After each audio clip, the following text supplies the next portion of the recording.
এক বুজুর্গ বলছিল এক যুবককে, যুবক অহংকার করো কেন? যুবক বলছে, আমারে চেনেন আপনি? বলছে, হ্যাঁ চিনি। আউয়ালুকা নুতফাতুন কাদিরা, তুমি হইলা প্রথম ছিলা নাপাক দুর্গন্ধ, একবারে দুর্গন্ধময় একটা বীর্যের ফোঁটা, এত দুর্গন্ধ যেই দুর্গন্ধের কারণে তোমার মা বাপ দুইজনকে গোসল করতে হয়েছে। 2 নাম্বার, তোমার শেষ পরিণতি কবরে, লাশ যেটা অল্প কয়েকদিনে পচে গলে দুর্গন্ধ হয়ে যায়। 3 নাম্বার, তুমি যে এখন হাঁটাচলা করতেছ, তোমার পেট যদি ছিদ্র করে, ফুঁক মারে, ছিদ্র করে, বের হবে দুর্গন্ধময় কতগুলো পায়খানা। তাহলে যার শুরু দুর্গন্ধ, যার শেষ লাশের পচা দুর্গন্ধ, যার পেটে বহন করছো দুর্গন্ধময় পায়খানা, তুমি মাতবরি করো কেমন? কেমন জিন্দিগি ভাই, কেমন জীবন এটা? ঘন্টার পর ঘন্টা, 3 ঘন্টা মোবাইল টিপে কেমনে একজন মানুষ? 5 ঘন্টা মোবাইল টিপে কেমনে রে ভাই? তুমি মানুষ না প্লাস্টিক? হায় হায়, সারা রাত উলঙ্গ ছবি কেমনে দেখে রে দোস্ত? মুসলমান এমন হয় কেন? আমাদের আল্লাহ আছে, আমাদের আখিরাত আছে। মৌলানা মুফতি দ্বীন মোহাম্মদ সাহেব, আমি শুনতেছিলাম একটা আয়াত পড়ছে, ইয়া আইয়ুহাল ইনসান মা গাররাকা বিরাব্বিকাল কারীম। রব্বুল আলামিন বলেন, আল্লাহ তাআলা ডাক দিয়ে বলেন, হে মানুষ, আমার মতো দয়ালু মুনিব, আমার মতো মেহেরবান মাওলা, আসমান জমিন আর গোটা কায়নাত দিয়ে 24 ঘন্টা যে মুনিব, আমি আল্লাহ তোদেরকে লালন পালন করছি।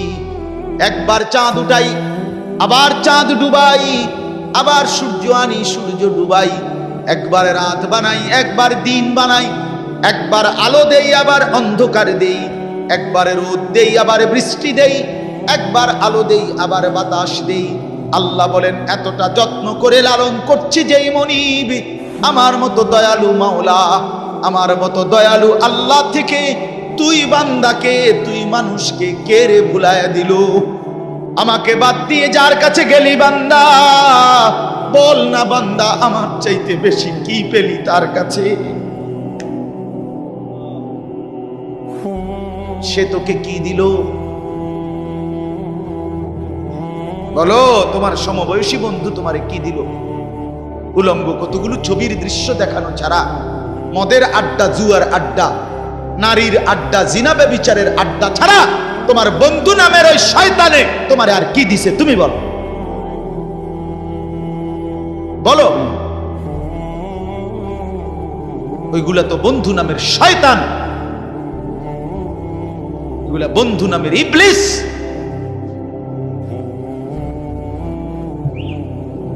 আল্লাহ আমাদেরকে বুঝ দান। এজন্য বাপ, আমি কোরআনুল কারীমের একটা ছোট্ট আয়াত তেলাওয়াত করেছি, আর অল্প একটু সময়, আমার মূল কথা বলা হয়ে গেছে। আমি পবিত্র সন্তান, পবিত্র মুসলমান, পবিত্র যুবক দেখতে চাই তুমি সুন্দরভাবে সাজো। তোমার আমি বলি নাই জামা সিরা, প্যান্ট সিরা, তোমারে আমি বলি নাই তোমার নাকে ময়লা, চোখে ময়লা, দাঁত মাজো না, এরকম হতে আমরা বলছি কোনোদিন? ইসলাম মানে কি এই কথা? না, সবচেয়ে সুন্দর যেটা, সেটার নাম ইসলাম। সবচেয়ে পবিত্র, সবচেয়ে পবিত্র, সেরা সুন্দর ইসলাম। রাসূলুল্লাহ সাল্লাল্লাহু আলাইহি ওয়াসাল্লামকে আল্লাহ বলছে, লাআলা খুলুকিন আযীম। আপনার চলাফেরা, কথাবার্তা, আপনার আচরণ, উচ্চারণ, সবকিছু সর্বশ্রেষ্ঠ, সর্বশ্রেষ্ঠ। সাহাবী বলতেন, হায়, হযরত কাব ইবনে মালিকের হাদিস আমরা পড়ছি, উনি বলেন, নবীজি সাল্লাল্লাহু আলাইহি ওয়াসাল্লাম যখন হাসতেন, আমাদের মনে হইতো পুরা চাঁদ যেন হাসি দিয়ে উঠছে। ইদা সুররা ইস্তানারা ওয়াজহুহু কাআন্নাহু কিতআতুম মিনাল কামার। সাহাবী বলেন, যেন ওই মুখ, ওই চেহারা, সেটা যেন চেহারা না, সেটা যেন চাঁদের একটা টুকরা। এরকম সুন্দর ছিল। সুবহানাল্লাহ, সুবহানাল্লাহ। তাহলে সেই সৌন্দর্যময় চেহারা তো নিশ্চয়ই দাড়িওয়ালাই ছিল, ঠিক না? কথা কয় না? নবী সাল্লাল্লাহু আলাইহি সাল্লামের সেই পবিত্র সুন্দর চেহারা, সেটা দাড়িওয়ালা ছিল না? তো দাড়িবিহীন চেহারা সুন্দর হয় কেমনে তাই বলেন? কোনোভাবেই পৃথিবীর কোন সেলুনে শেভ কইরা আপনি দাড়িওয়ালা চেহারার সাথে সৌন্দর্যের টক্করে, সৌন্দর্যের পাল্লা দিয়া আপনি নিজেকে উপরে উঠাইতে পারতেন। দাড়িওয়ালা সুন্দর। পৃথিবীর ইতিহাসে একমাত্র ঘটনা যে দাড়িওয়ালা যুবককে দেখে 40 জন সুন্দরী নারী, বংশীয়া নারী, রাজ পরিবারের নারী নিজেদের হাতের আঙ্গুল কাটে ফেলছে। যেই যুবককে দেখে আঙ্গুল কাটছে ওই যুবক দাড়িওয়ালা ছিল। আর এর বিপরীতে এই শেভ করুন না, দাড়ি কাটা, এরকম কোন পুরুষকে দেখে এরকম ঘটনা ঘটছে পৃথিবীতে এমন ইতিহাস রূপকথার মধ্যেও নাই। আরে মানে বানাই না কিচ্ছার মধ্যে এই কথা, বুঝেন না আপনার কথা? এটা তো কোরআনে আছে, আর ওইটা কিসের মধ্যে নাই? না না, রাক্ষসের গল্পের মধ্যে এই কথা নাই,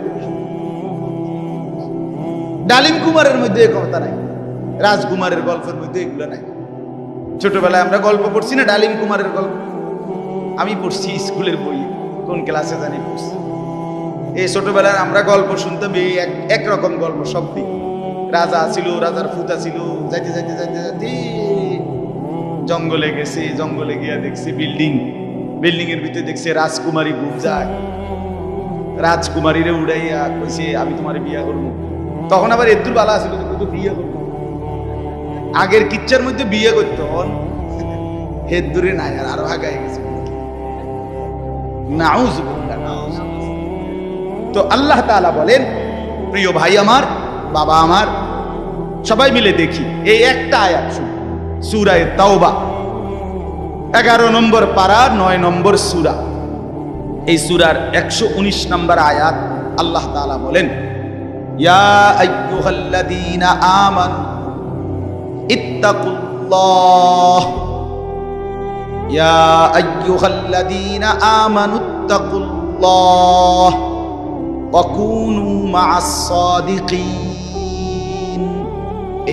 এই দুর্গত আল্লাহ তাআলা বলেন, হে ঈমানদারগণ, হে মুমিনগণ, তোমরা যারা নিজেদেরকে পরিচয় দাও ঈমানদার, আমি আল্লাহ তোমাদেরকে তোমাদের ঈমানের সাথে জান্নাতে যাওয়ার জন্য আরেকটা জিনিস অর্জন করতে বলতেছি, ইত্তাকুল্লাহ, সেটা হলো তাকওয়া অবলম্বন করো।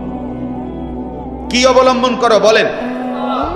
এই দুইটা জিনিস আল্লাহ বলেন, জান্নাতের আশায়তেই তুমি ঈমান আনছো, জাহান্নাম থেকে বাঁচার জন্যই তুমি ঈমান আনছো, আমি আল্লাহর ভয়েই তুমি ঈমান আনছো, কাজে এটা আমি নিলাম, ঠিক আছে, ওকে, ঈমান ঠিক আছে, নিলাম। কারণ ঈমানবিহীন জান্নাতে কেউ যাইতে পারে না। পৃথিবীর যদি গোটা পৃথিবীও কেউ দান করে, গোটা পৃথিবীতে মানব সেবায় যদি কেউ 1 নম্বরও হয়, কিন্তু ঈমান যদি না থাকে, তাইলে সে আখিরাতে তার 1 কানা করি বিনিময় পাবেন, বিনিময়। সে এবারে যত বড় দানশীল, দানবীর, মহানুভব দানবীর হয় হোক, কিন্তু ঈমান ব্যতীত আখিরাতে পরকালের কি নাই? কোনো পুরস্কার। পরকালের পুরস্কার, পরকালের জান্নাত, পরকালের বিনিময়ের জন্য 100 প্রথমত জরুরি কি বলে না ভাই? কি? ঈমান যেন না হারায়, ঈমান যেন না হারায়। তাইলে চোখ বন্ধ করলে বাকিটা হতাশা, লাঞ্ছনা, দুর্ভোগ ছাড়া আর কিছু দুনিয়া ভোগ করতে পারবে। এখন একটা প্রশ্ন, যে যারা দুনিয়াতে ইহুদি, খ্রিস্টান, ইউরোপিয়ান, অমুসলিম যারা ভালো কাজ করে, তাদের কি তাইলে কোনো পুরস্কার নাই? হ্যাঁ, পুরস্কার আছে। আল্লাহ তাআলা তাদেরকে দুনিয়াতেই পুরস্কার দিয়া তাদেরকে দুনিয়ার মধ্যেই দিয়ে দেন। এই জন্যই তো দুনিয়াতে এত বাড়ি গাড়ি, এত অর্থবিত্ত, এত সুখের উপকরণ তাদেরকে দিয়ে রাখছে। আল্লাহ তাআলা বলছেন, তোমরা বা তোমাদের কেউ যে কিছু ভালো কাজ করে এডি লেগে দিয়ে দিলাম, যা পারো এনে ভাত তরকারি খাইয়া, আর পরে কি এনে আগায় এলাও, যা ভোগ করো এখানে করো, আখেরাতে নাই, পরকালে না। ওয়াদারনি ওয়াল মুকাদ্দিবিনা উলিন নি'মাতি ওয়া মাহিলহুম কালিলা ইন্না লাদাইনা আনকালাম ওয়া জাহিমা। আল্লাহ বলে মিথ্যাবাদী নাফরমান পাপীদেরকে আমি দুনিয়া দিচ্ছি বলে আমার বান্দারা মুমিনরা আমারে কিছু কইও না, একটু সুযোগ দাও, আমি তাদেরকে দেই একটু। কয়টা দিন দেই? কালিল, কয়টা দিন? এর